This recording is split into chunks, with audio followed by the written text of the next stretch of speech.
हाँ जी वैद जी। हाँ जी महाराज, ਅੱਜ ਕੱਲ੍ਹ ਖੰਘ ਜ਼ਿਆਦਾ ਹੁੰਦੀ ਹੈ ਜੀ।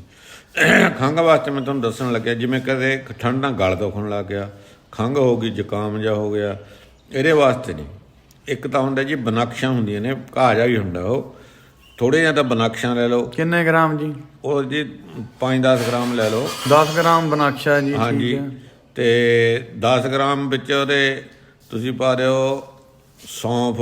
10 ग्राम सौंफ पा दियो जी। ਹਾਂਜੀ, ਅਤੇ ਉਹਦੇ 'ਚ 10 ਕੁ ਪੱਤੇ ਤੁਲਸੀ ਦੇ ਪਾ ਦਿਓ। 10 पत्ते तुलसी दे जी।